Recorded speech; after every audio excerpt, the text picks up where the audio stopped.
Batman and Robin ng Hinebra na pupwedeng pang match up or panapat sa mga wing star ng Northport like Joshua Monson and Arvin Tolentino.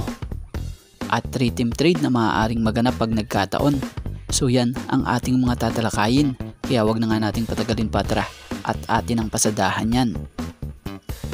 So putok na putok nga ngayon, pinag-uusapan ng isang possible 3-team trade kung magkataon dahil na nga sa mga guard di umano ang magkakapalitan dito, gaya nga sa post ni Inside of the PBA na sinasabi rito ayon sa nakalagay sa source daw di umano na si Sir Snow. Breaking: Magnolia Hotshots may nilulutong 3-team trade. Kuliglig told me that Magnolia Hotshots are now exploring possible movements. We'll let you know soon. Nako, let me think muna kung sino-sino ito at mukhang hindi pwede. Hahaha, kalkalin ko pa.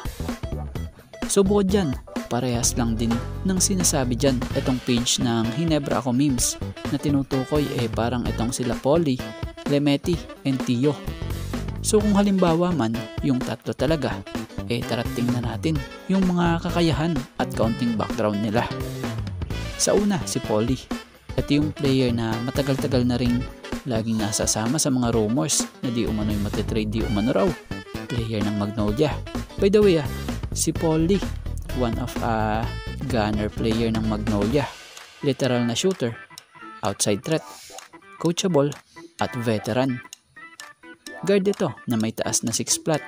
This conference nga, he averaged 8.38 points per game, 3.13 rebounds per game, and 3.00 assists per game.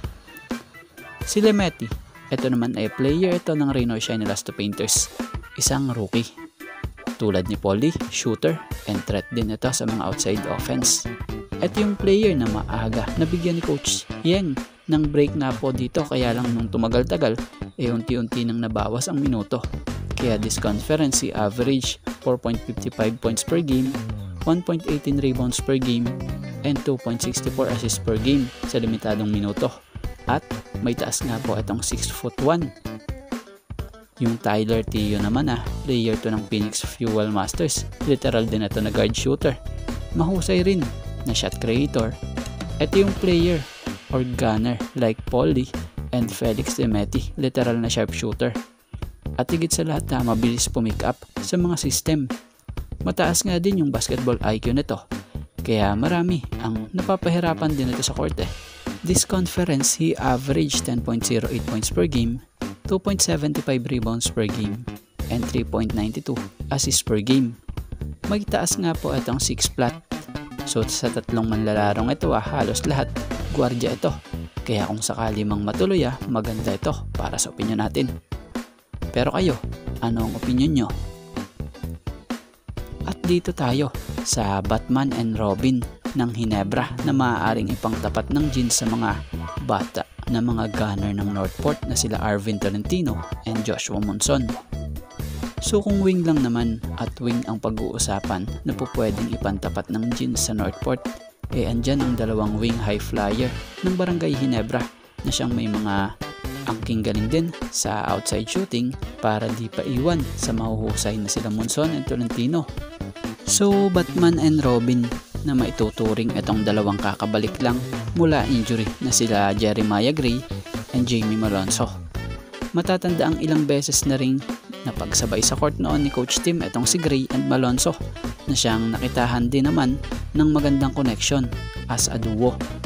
Yung Gray, pwede ito itapat kay Arvin kung sa 3-point shooting lang din naman ang labanan dahil si Gray threat din ito sa tres dahil bukod sa pagiging high flyer nito or dunker, ang mas maganda pa nga po ngayon, laking development na nga po niya dahil sa kumpiyansa agad siya, dahil sa excited na pagbabalik niya na siyang ini-activate na nga po bago pa mag-umpisa ang playoffs ng nasabing liga.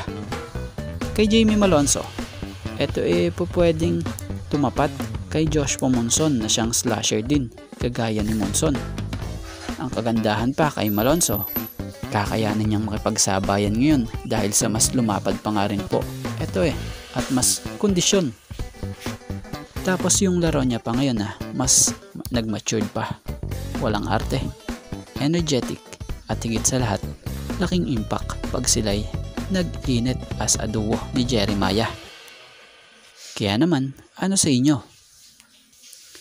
At sa inyo, sino para sa inyo ang babagay maka-match up ni Arvin Tolentino and Joshua Monson dito sa Players ng Ginebra?